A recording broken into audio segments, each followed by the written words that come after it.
Familia, ¿qué tal? Bienvenidos a un día más de nuestra semana de evangelismo digital que lleva por título El poder de la esperanza. Hoy vamos a ver un tema que se llama pasos de fe. Pero antes de entrar de lleno con este tema, quiero invitarte para que inclinemos nuestro rostro y hagamos una oración. Oremos. Querido Padre Celestial, santificado y glorificado sea tu nombre. En esta hora queremos venir delante de ti con humildad para presentarnos delante de tu trono y suplicar que tu palabra no regrese a ti vacía. Bendice cada uno de los corazones en los cuales será depositada tu palabra y que cada uno de nosotros podamos tener la certeza, la seguridad de que tú hablarás esta noche. Ilumínanos con tu palabra. Te lo pedimos y rogamos en el nombre poderoso de Jesús. Amén. En muchas ocasiones nuestra vida es semejante a un túnel oscuro. No alcanzamos a ver más allá de un paso. Así que nos cuesta trabajo avanzar porque no sabemos en qué dirección ir. Entonces clamamos a Dios en busca de una respuesta por conocer el camino que debemos seguir. Y extrañamente no hay una respuesta, por lo menos no como nos gustaría tenerla o recibirla. En esos momentos quisiéramos recibir una carta de Dios, un WhatsApp, un email de Dios donde nos dijera exactamente qué es lo que tenemos que hacer. Pero no hay tal cosa, no hay respuesta. Lo único que seguimos viendo es oscuridad y nuestra mente se llena de desconfianza, de incertidumbre por lo que será de nosotros. Pero curiosamente, querido amigo, en esos momentos de mayor duda es Dios el que realmente nos espera, el que realmente está esperando una respuesta de nuestra parte. Y más que una respuesta verbal, Dios desea que actuemos. La relación de Dios con los hombres siempre ha sido una relación de fe, porque como Él alcanza a ver lo último desde el principio, desafía al hombre para que obre por fe. Dios le ha pedido a cada uno de sus hijos, cuyos relatos están registrados en la Biblia, que obren por fe, que avancen por fe. Un ejemplo claro es el de la vida de Noé, que le pidió que hiciera un barco en un lugar en donde nunca había llovido. Es más, los antediluvianos ni siquiera sabían lo que era la lluvia. Y Dios le dijo, de aquí a 120 años vendrá un diluvio y toda vida, toda carne de este mundo desaparecerá. Por lo tanto, tienes que preparar un arca. La Biblia dice que Noé hizo caso. Obviamente dejó de hacer lo que tenía que hacer y durante 120 años, cada martillazo, cada clavo que se metía en esa madera predicaba que pronto vendría un diluvio que habría de destruir por completo a la raza humana. ¿Sabes cuántas personas se convirtieron al evangelio del arca de Noé? 0 personas. Ninguna persona hizo caso. A todos les parecía que era una necedad. Finalmente llegó el día en que Dios le pidió a Noé que se metiera junto con su familia en el arca. Las puertas fueron selladas y pasó toda una semana para que comenzara a llover. Eso es lo que la Biblia dice. La pregunta es, ¿por qué si Dios le había dicho a Noé que iba a llover después de 120 años y le dio la indicación de que se metiera ya al arca porque ya venía la lluvia, ¿por qué Dios esperó todavía una semana más para hacer caer las gotas sobre este mundo, para hacer caer la lluvia? Qué difícil debió haber sido la prueba para Noé. Quizás su esposa y sus hijos habrán de haberle preguntado, ¿estás seguro que Dios te pidió esto? ¿Verdaderamente hicimos lo que teníamos que hacer? La Biblia dice que Noé avanzó con pasos, pequeños pasos de fe. Aunque no podía ver nada, aunque no sabía lo que Dios haría finalmente, o por fe sabía lo que Dios haría, él avanzó por fe, paso a paso. ¿Qué dice la Biblia que hizo Noé? Génesis 6:22 dice, y lo hizo así Noé, conforme a todo lo que Dios le mandó. La historia de Noé es una de muchísimos ejemplos que existen de la relación de fe Dios-hombre. Es la manera como Dios quiere comunicarse contigo y con cada uno de nosotros. Pero volviendo al punto inicial, ¿por qué dar un paso de fe cuando no veo absolutamente nada? Esta tarde quiero presentarte 3 razones de por qué debemos avanzar. Debemos dejar de hacer esperar a Dios y comenzar a caminar por fe. La primera razón la vamos a encontrar en Hebreos, el capítulo 11, el versículo 1. Y quiero pedirte por favor que abras tu Biblia. Vamos todos juntos a buscar este texto. Hebreos, el capítulo 11, el versículo 1. Y dice así: es pues la fe, la certeza de lo que se espera, la convicción de lo que no se ve. Esta es una increíble y práctica definición de la fe, que básicamente lo que nos está diciendo es que la fe no existe, la fe ciega, no existe. La fe genuina descansa sobre la firme sustancia que nos garantiza lo que aún no hemos visto.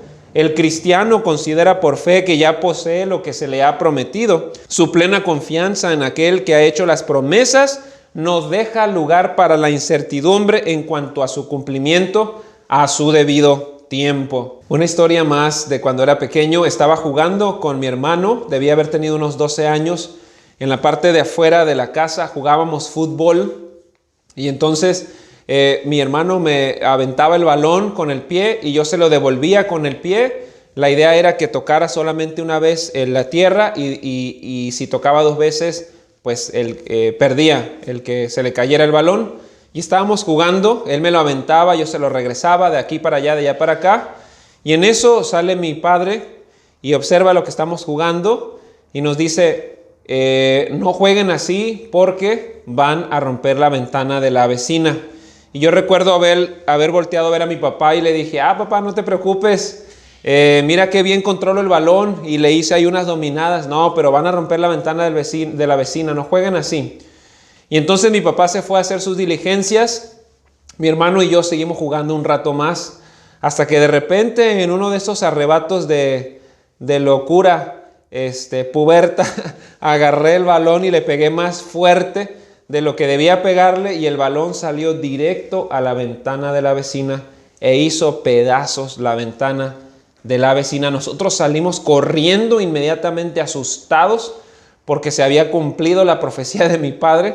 Nos metimos a la casa y mi hermano tenía las manos en la cabeza y decía una y otra vez: ay, César, tú siempre me metes en problemas. Yo ni siquiera quería salir a jugar, estaba bien a gusto mirando televisión.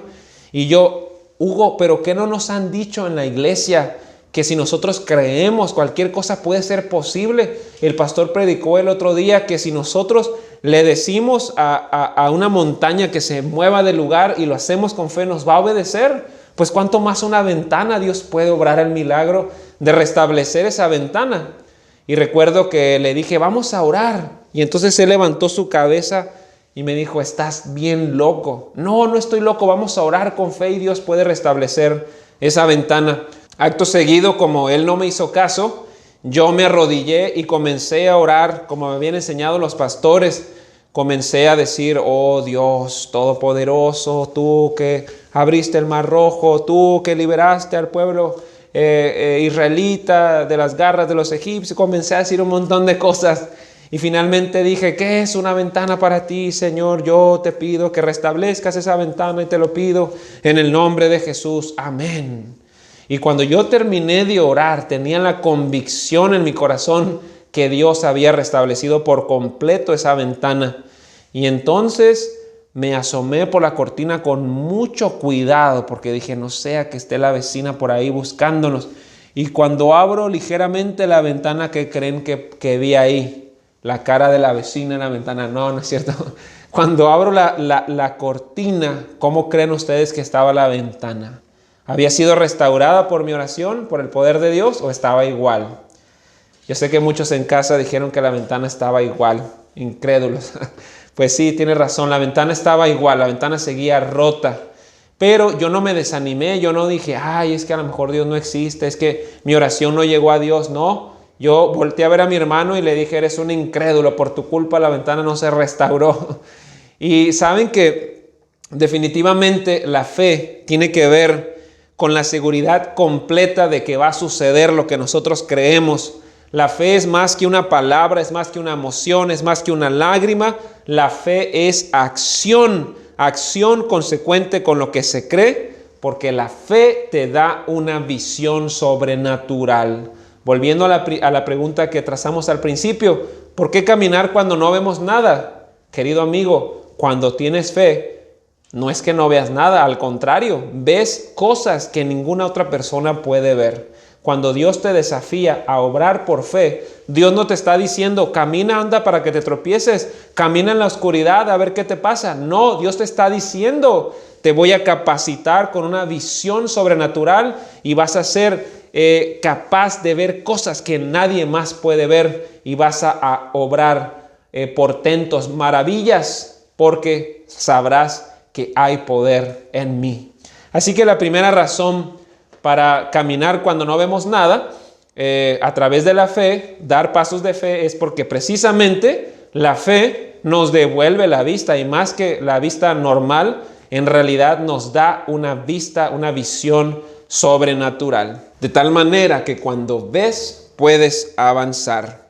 La segunda razón la encontramos también en el libro de Hebreos, en la carta a los Hebreos, en el versículo 2. Mira lo que dice el versículo 2 al respecto.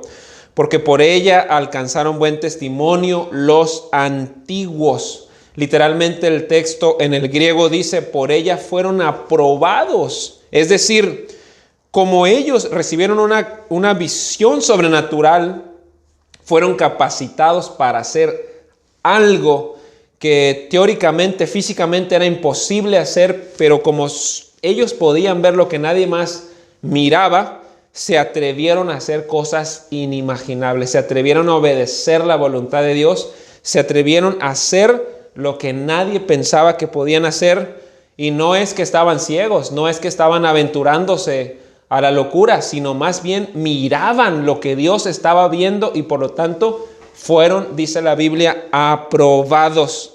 La fe y la fidelidad son la necesidad suprema de los que esperan la venida del Señor. Es por ello que, habiendo recibido visión sobrenatural, fueron capacitados para hacer lo que creían que era imposible hacer. En una ocasión estaba yo viajando ya como pastor, ya grande, ya no era un chiquilín. Estaba viajando haciendo un viaje misionero a una ciudad, un pueblo que se llama Bahía Tortuga. Ese pueblo quedaba alrededor de unas 3 horas de distancia de mi casa. Y recuerdo que en aquella ocasión me dieron un viático muy exacto para gasolina, que no incluía hotel ni comida, o sea, me dieron muy poco, prácticamente vas, saludas a los hermanos y duermes allá a ver cómo le haces y te regresas. Y entonces me acuerdo que me acompañó un muchacho que se llama Lázaro, y recuerdo que pues nos aventuramos en el viaje, íbamos platicando durante todo el camino, llegamos a la casa de la hermana, atendimos los negocios que teníamos que hacer ahí, y ya cuando nos íbamos de regreso traíamos la gasolina muy exacta porque, repito, no nos habían dado mucho dinero, y la hermana nos dijo, muchachos, no se vayan así, que yo les preparé una pizza vegetariana. Y yo le dije, ay, pues qué rica esa pizza porque no hemos comido. Pues sí, ¿dónde está? Aquí a la vueltita. Pero aquí a la vueltita, le dije yo, es que no traemos mucha gasolina y no quisiéramos quedarnos en el camino. No, aquí a la vueltita, pastor, no se preocupe. Ah, pues si es a la vueltita, pues vamos, le dije, pues nos degustamos esa pizza bien sabrosa. Pero resulta que esa vueltita que la hermana decía, no era una vueltita aquí literal, eran 40 minutos de ida. Me recuerdo que cuando llevábamos como 25 minutos detrás de la hermana, en esa vueltita que nos dijo, en algún momento me dieron ganas de devolverme y dejarla ahí con su pizza. Pero dije yo, qué grosero va a ser, hace cuánto que no la venimos a ver. Y entonces dije yo, no, pues vamos, 40 minutos hasta allá, hasta donde estaba la hermana, su vueltita. Nos comimos la pizza y cada pedazo de pizza era de que, oye, al rato, ¿cómo le vamos a hacer? Pero estaba muy buena, la disfrutamos, nos despedimos y entonces salimos otra vez 40 minutos de regreso hasta el entronque en la salida de Bahía Tortuga. No traíamos dinero, así que prácticamente había que llegar, avanzar esas 3 horas desde ese lugar hasta nuestra casa sin dinero para poner gasolina, y aparte que los que conocen ese trayecto Bahía Tortuga Vizcaíno saben que no hay ninguna especie de gasolinera en el intermedio. Así que, ¿qué fue lo que hicimos? Pues avanzamos, y recuerdo que cuando llevaba aproximadamente unos 20, 30 minutos de camino, la aguja de la gasolina marcó la reserva. Y en ese momento me preocupé, ya no pude dejar de mirar la aguja de la gasolina y le dije: Lázaro, ven fuera. No, no es cierto, le dije: Lázaro, ¿sabes orar? Sí, pastor, me dijo. Pues ponte a orar, porque se me figura que esta noche dormimos aquí en la calle. Y yo estaba preocupado porque no había dejado ningún aviso, no había señal. Si de repente no llegaba a la casa, pues mi familia se iba a preocupar. Y pues dije: ¿qué va a suceder aquí?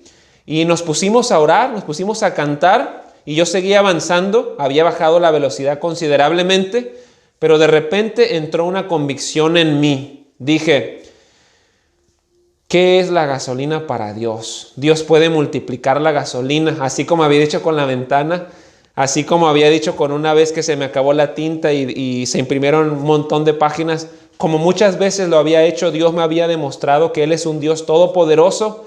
Y en aquella ocasión dije: Señor, esta vez no es acerca de una ventana, esta vez no es acerca de un trabajo escolar, esta vez es acerca de supervivencia. Te pido, Señor, si puedes obrar un milagro, obra un milagro, que la gasolina no se acabe. Y en eso vino una convicción fuerte a mí de que debía presionar el acelerador y no dejar de presionar el acelerador hasta que llegara a mi destino. Ese lugar es un lugar que las carreteras están llenas de cráteres, que hay subidas, que hay bajadas, que es un lugar de muchos accidentes. De hecho, mi hermano se accidentó en esa carretera. Y yo recuerdo que mantuve el pedal de la camioneta, que traía una camioneta todoterreno, mantuve el pedal de la camioneta pisado, y Lázaro me volteó a ver: ¿y qué no? ¿Que no traíamos gasolina? Lázaro, esta noche dormimos en nuestra casa, cada quien. Gloria a Dios, vamos a llegar. Y saben, queridos hermanos, ocurrió un milagro. Ese cuarto de la gasolina alcanzó para que anduviésemos alrededor de 2 horas y media hasta llegar a nuestro destino. Yo no sé si un carro tiene una reserva tan grande para andar 2 horas a esa velocidad, o no sé qué fue lo que sucedió. Bueno, sí sé lo que sucedió. Dios obró un poderoso milagro esa noche. Llegué a mi casa, me acosté en mi cama, y cuando me acosté dije: qué bárbaro, Dios es grande, Dios libra, Dios escuchó mi oración. La Biblia nos enseña, queridos hermanos, la razón número 3 para caminar en medio de la nada, para dar pasos de fe cuando todo está aparentemente oscuro. Y esa razón número 3 la encontramos en Hebreos, el capítulo 11, el versículo 6. Acompáñame por favor en tu Biblia, Hebreos capítulo 11, el versículo 6. Y dice así: pero sin fe es imposible agradar a Dios, porque es necesario que el que se acerca a Dios crea que le hay y que es galardonador de los que le buscan. ¿Sabes? La Biblia nos enseña que si nosotros queremos ser del agrado de Dios, tenemos que acercarnos a Él con fe. Si tú quieres tener un encuentro con Dios, quieres que Dios te conteste alguna oración, si tú quieres de alguna forma ser del agrado de Dios, no puedes hacerlo de ninguna otra manera sino a través de la fe. No hay otra manera como podamos agradar a Dios sino a través de la fe. Dios siempre demanda de sus hijos pasos de fe. Y escucha bien lo que te voy a decir: Él no está dispuesto a actuar en nuestras vidas a menos que nosotros estemos dispuestos a dar pasos de fe. Hay personas que tienen años en una misma situación, no pueden salir de la situación en la que se encuentran y dicen: es que Dios no contesta mi oración, es que Dios se ha olvidado de mí. Querido, Dios no se ha olvidado de ti, eres tú el que te has olvidado de la fe y por lo tanto de que tienes que avanzar por fe. ¿Quieres que Dios te bendiga? Dios bendice el trabajo, Dios bendice la actividad, Dios no puede bendecir la pasividad. Y Dios quiere que te levantes del lugar en donde estés y comiences a dar pequeños pasos de fe. En otras palabras, lo que la Biblia está diciendo en Hebreos 11:6 es que es imposible estar a la altura de los requerimientos divinos, así como cuando no sabes en qué dirección avanzar porque está oscuro. ¿Y cuál es el problema de la oscuridad? Pues que no ves, que te puedes tropezar, que te puedes caer. Pero cuando por fe alcanzamos a ver la gloria de Dios, su eterno amor, entendemos que la obediencia es lo menos que Dios está pidiendo de nosotros para que seamos llamados sus hijos. Sabes que en una ocasión estaba en la universidad estudiando teología, la licenciatura en teología. Tenía que pagar mucho dinero por cada semestre, alrededor de 50,000 pesos para poder estudiar con todo y el internado. Y recuerdo que en una de esas ocasiones algo sucedió en las finanzas, no recuerdo cuál fue el problema, pero yo estaba metido en problemas financieros y tenía que pagar una suma de alrededor de 80,000 pesos, estaban en mi cuenta y yo estaba estudiando muy a gusto. Pero un día me llamó el contador, la contadora, y me dijo: César, tu cuenta es muy grande y no podemos seguirte manteniendo en este lugar. Queremos que te vayas pues a algún lugar a trabajar y regreses y bajes tu deuda, no queremos que te sigas endeudando. Y yo le dije, es que a usted se le hace fácil decirme a mí que me vaya, pero usted no sabe que yo no tengo casa aquí en México. Mis papás están en Estados Unidos y si yo me voy de aquí, me voy literalmente a la calle, no tengo a dónde ir. Y ella me dijo, ese no es mi problema, realmente no te podemos seguir teniendo aquí porque te vas a seguir endeudando y se te va a hacer bien difícil pagar. Pero no existe alguna manera, por favor haga algo, debe haber alguna razón, alguna forma de que se resuelva esta situación. Y entonces me acuerdo que me dijo, solamente existe una manera, que el día de mañana tú me traigas 40,000 pesos. Y yo recuerdo que puse la mano así y le dije, pues ¿de dónde voy a sacar 40,000 pesos? No le estoy diciendo que estoy solo, pues esa es la única manera, no te podemos tener aquí a menos que nos traigas 40,000 pesos el día de mañana. Así que yo me acuerdo que me salí de la oficina de finanzas y se me hundió todo el suelo, caí en un estado depresivo y comencé a caminar y a decir, ¿qué voy a hacer? Si me voy de aquí, ¿qué va a pasar? Y comencé a preguntarme muchas cosas, pero entonces recuerdo que llegué a mi habitación y me arrodillé. Gracias a Dios que en ese momento no había nadie ahí. Y entonces elevé una oración a Dios y dije, Señor, otra vez, no hay nada imposible para ti. Aquí está tu hijo, el que tiene fe, el que te considera un Dios todopoderoso, el que cree que puedes obrar maravillas. Y yo quiero decirte algo, Señor. Si tú mañana no obras un milagro, yo me voy a ir de aquí, pero ¿sabes qué? Yo no voy a regresar, porque tú me llamaste para ser pastor. Es más, yo ni quería ser pastor, tú me llamaste para servir en tu obra. Así que tú me tienes que sostener, yo estoy metido en este problema y ahora tú me tienes que sostener. Tú eres mi padre, tú has dicho que me amas y has dicho que puedes obrar maravillas. Y óyelo bien, me acuerdo haber amenazado. No soy nadie para amenazar a Dios, por supuesto, pero en aquella ocasión estaba desesperado. Y le dije, si tú no obras un milagro, yo me voy y nunca más vuelvo a este lugar, porque esta es la evidencia de que tú no quieres que yo esté en este lugar. Así que me voy. Si tú no quieres que esté aquí, me voy. Y entonces, esa noche pasé una noche muy difícil, no pude dormir, porque yo decía, muy valiente, pues me voy. Pero realmente una parte de mí quería quedarse. Quería estar ahí, estaba muy a gusto, me gustaba lo que estaba aprendiendo, no quería irme, en mi corazón ya estaba el deseo profundo de ser pastor. Al otro día me desperté, fui a desayunar, pero el desayuno no me supo a nada. Y a la primera hora, en cuanto abrieron la oficina, yo era el primero que estaba ahí y me llamó la contadora y me dijo, César, ven, siéntate por favor. Y cuando me senté ahí, estaba esperando que me dijera, ¿y los 40,000 pesos dónde están? Pero entonces me dijo algo que me sorprendió. Me dijo, ¿sabes qué, César? No sé cómo. Y créeme, yo soy contadora, se supone que puedo dar cuenta de todos los dineros, pero no sé cómo.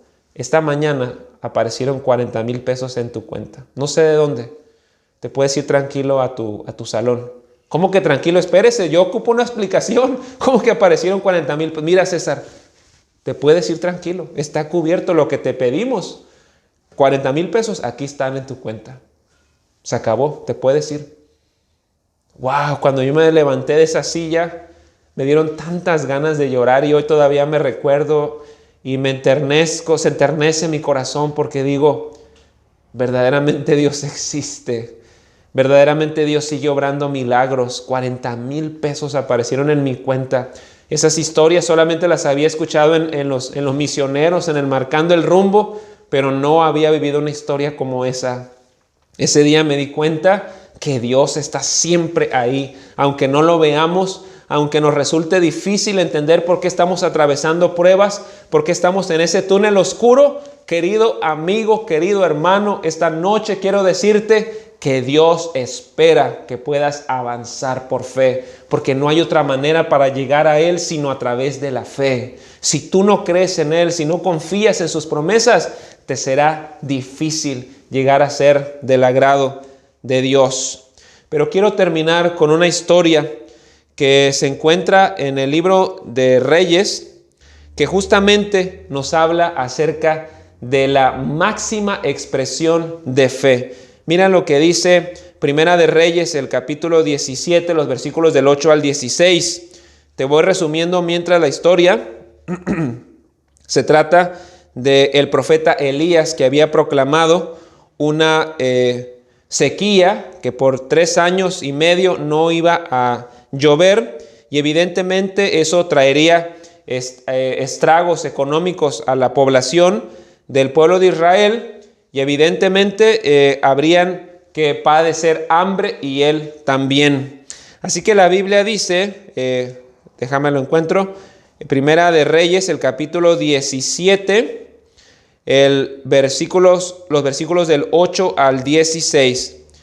La Biblia dice que en ese contexto de que Elías acababa de proclamar una sequía, de que no iba a haber lluvia por ese tiempo, Dios le dijo a Elías, versículo 8, vino luego a él palabra de Jehová diciendo, levántate, vete a Sarepta de Sidón y mora allí. He aquí yo he dado orden allí a una mujer viuda que te sustente. La pregunta para mí cuando leo esta historia es ¿por qué? ¿Por qué Dios siempre hace las cosas más difíciles? ¿Por qué Dios siempre nos lleva por el camino más difícil? ¿Por qué no nos lleva por el camino más fácil? Y la respuesta a eso ya la vimos en el tema de ayer, que es que Dios desea que nosotros podamos fortalecernos en nuestra fe. Porque cuando Dios le dice a Elías, vete con una viuda que te va a sustentar, es lo mismo que decir, vete a morir de hambre. Porque en aquellos tiempos ser viuda era sinónimo de pobreza extrema. No podían recibir trabajos. Si ninguna persona trabajaba por ellas, pues no tenían cómo mantenerse. Así que era prácticamente pobreza extrema. Así que Dios le dice, ve a Sarepta de Sidón y yo he dado orden allí a una viuda que te sustente. Así que Elías como, ¿cómo? Pero una viuda, ¿por qué no me mandas con un monarca, con un rey, que no me falte nada? No, con una viuda, ella te va a sostener. Entonces la Biblia dice en el versículo 10 de Primera de Reyes 17, acompáñame en tu Biblia por favor, que él se levantó y se fue a Sarepta, y cuando llegó a la puerta de la ciudad, he aquí una mujer viuda que estaba allí recogiendo leña, y él la llamó y le dijo, te ruego por favor que me traigas un poco de agua en un vaso para que beba. Y yendo ella a traérsela, él la volvió a llamar y le dijo, te ruego también que me traigas un bocado de pan en tu mano. Este hombre aplicó la técnica de los colportores. No tiene un vasito de agua que me dé porque no he comido en todo el día y no tengo dónde quedarme a dormir esta noche. Este hombre le pidió un vaso de agua, la mujer se dio la vuelta y dijo, uy, nada más me pidió agua, el agua no se le niega a nadie. Pero cuando iba caminando le dijo, te ruego por favor mujer, que también me traigas un pedazo de pan. Y entonces lo que esta mujer respondió me parte el corazón de pensar que hay tantas personas que están en una condición semejante. Ella respondió, versículo 12, vive Jehová tu Dios que no tengo pan cocido, solamente un puñado de harina tengo en la tinaja y un poco de aceite en una vasija, y ahora recogía 2 leños para entrar y prepararlo para mí y para mi hijo, para que lo comamos y nos dejemos morir. ¡Wow! ¡Qué triste historia! Esta mujer estaba diciendo, yo ya tengo un plan, Elías. mi plan es recoger estos últimos leñitos que están aquí, preparar la última harina que me queda y hacer una torta, darle un pedazo a mi hijo, otro pedazo yo y entonces morir. ¿Sabes, querido amigo? En este mundo se nos enseña que todo es un ciclo, que nacemos, crecemos, nos reproducimos y morimos. En este mundo se nos ha enseñado desde pequeños que un día vamos a morir. Y es bueno saber que vamos a morir. Sin embargo, muchas personas están haciendo planes solo para esta vida, pensando que un día van a morir y que todo se va a acabar. Pero querido amigo, el plan de Dios es que vivas por la eternidad. El plan que Dios tiene es que tú y yo no solamente nazcamos, crezcamos, nos reproduzcamos y muramos, sino que el plan de Dios es que tú y yo podamos vivir para siempre. Y entonces Elías le dice a esta mujer: no tengas temor, ve, haz como has dicho, pero hazme a mí primero de ello una pequeña torta cocida debajo de la ceniza y tú tráemela y después harás para ti y para tu hijo. Esta mujer pudo haber dicho: ¿será realmente este el enviado de Jehová? ¿Será realmente verdad lo que este hombre está diciendo? Porque imagínense cuántos charlatanes existen. Este hombre pudo haberse aprovechado de esta situación, comerse la torta y decir luego: ahí te ves, a ver cómo le haces. Pero esta mujer decidió confiar en un plan diferente al que tenía. Su plan decía muerte, su plan decía fracaso, su plan decía no tengo fe, su plan decía no hay nada más para mí, estoy desterrada de esta vida, de este mundo, solo me queda la muerte. Pero el plan de Dios decía: avanza por fe, confía en mí, que hay algo más que lo que tú tienes. Hay un plan mejor que el tuyo y ese plan es el mío, pero necesitas avanzar, necesitas confiar, aprender a depositarte en mí. Y el versículo 14 dice que Elías dijo: porque Jehová Dios de Israel ha dicho así, la harina de la tinaja no escaseará, ni el aceite de la vasija disminuirá hasta el día en que Jehová haga llover sobre la faz de la tierra. Entonces, sorprendentemente, la Biblia no dice que la mujer le dio un portazo a Elías y le dijo: que te vaya y te crea tu abuela, yo no te creo. No, sorprendentemente la Biblia dice que ella fue e hizo como le dijo Elías, y comió él y ella y su casa muchos días, y la harina de la tinaja, dice la Biblia, versículo 16, no escaseó, ni el aceite de la vasija menguó, conforme a la palabra que Jehová había dicho por Elías. Qué maravilloso milagro, querido hermano. Qué maravilloso es el poder de Dios.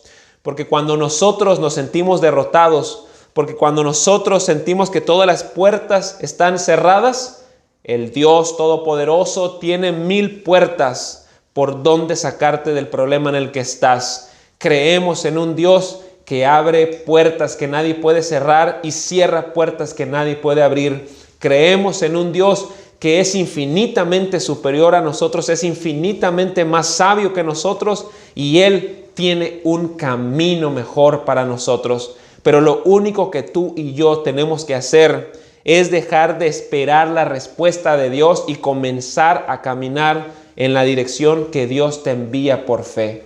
Yo no sé cuál es esa dirección, yo no sé en qué camino tienes que ir, pero sí te puedo decir que el camino que tú escojas tiene que ser en el marco del cumplimiento de la voluntad de Dios. De esa manera sabrás que estás en el camino correcto. Cuentan que un alpinista se preparó durante varios años para conquistar la cima de la Aconcagua.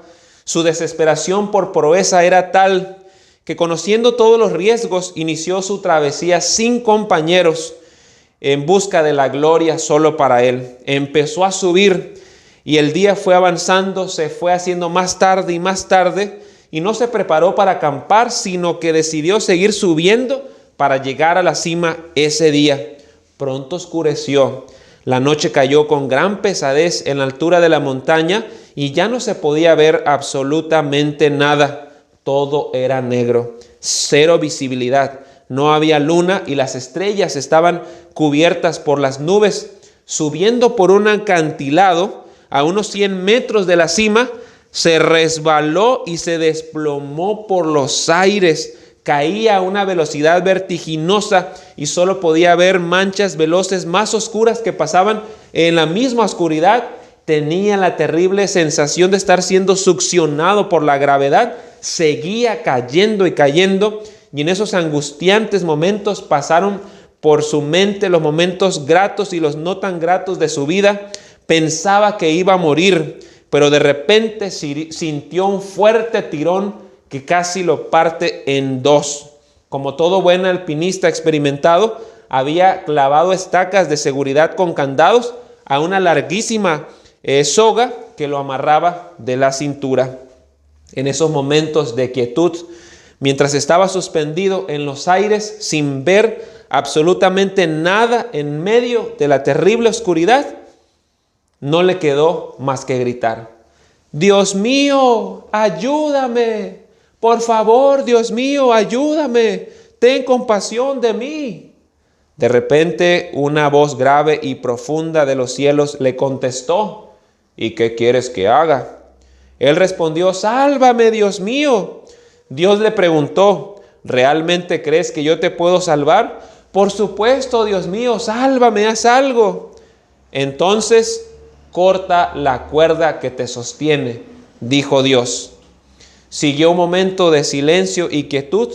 El hombre se aferró más a la cuerda y se puso a pensar sobre la propuesta de Dios. Al día siguiente, el equipo de rescate que llegó en su búsqueda lo encontró muerto, congelado, agarrado con fuerza con las dos manos a la cuerda, colgado a solo 2 metros del suelo. El alpinista no fue capaz de cortar la cuerda y simplemente confiar en Dios. Tal es la situación de muchos que hoy en día les resulta difícil confiar en Dios. Créelo, querido amigo, los planes de tu Padre Celestial son mejores que los tuyos. Todo lo que tienes que hacer es confiar en Él. Quisiera preguntar esta noche, ¿habrá alguien que le gustaría decir a Jesús: perdóname por estar siguiendo mis planes? O perdóname por haber quedado paralizado durante tanto tiempo y no haber podido avanzar en la dirección que tú me mandabas. ¿Quisieras darme el don de la fe? ¿Quisieras regalarme aunque sea un poquito de fe para que pueda recibir esa visión sobrenatural y sea capaz de mirar lo que tú quieres que vea? ¿Quisieras, oh Dios, permitirme verme como tú me miras? ¿Quisieras darme una breve o pequeña imagen de lo que es tu reino eterno? ¿Quisieras, oh Dios, presentarte delante de mí esta noche, esta tarde, para yo poder contemplarte, para poder mirarte, para poder abrazarte y para decidir caminar el camino que tú me mandas, no importa que no parezca fácil? ¿Habrá alguien que quisiera esta noche comenzar a caminar pasos de fe y abrir la puerta a una vida maravillosa, una vida de milagros, una vida asombrosa en la que Dios día con día te sorprenderá? ¿Quisieras hacerlo? ¿Quisieras enfrentarte con este mundo bajo una perspectiva totalmente diferente, con una visión completamente sobrenatural? ¿Quisieras hacerlo? Yo te desafío en esta noche, te pido, levántate de donde estás, da ese primer salto de fe y di: Señor, sí, me entrego a ti. Deseo, oh Dios, que tú puedas obrar maravillas en mi vida. Me entrego, oh Dios, a ti esta noche. Si es así, te has puesto de pie, has levantado tu mano, vamos a orar para terminar este tema. Querido Padre Celestial, te damos gracias, oh Dios, porque definitivamente eres tú el que nos desafía a avanzar por fe, a dar pequeños pasos de fe. Esta noche queremos pedirte que tú dirijas a cada uno de tus hijos que se han puesto de pie en sus casas, que están levantando sus manos en este momento al cielo, porque reconocen que han perdido mucho tiempo, pero de la misma forma tú les sigues recibiendo, y esta noche, oh Dios, regálales el don de la fe. Permite que esa fe pueda crecer, pueda avanzar a través de la experiencia práctica, de la experiencia diaria, tomados de tu mano. Bendice a este hermoso grupo de personas que muy pronto se decidirán por ti, si no es que esta noche lo han decidido, y permite que comiencen a caminar este maravilloso sendero de la fe.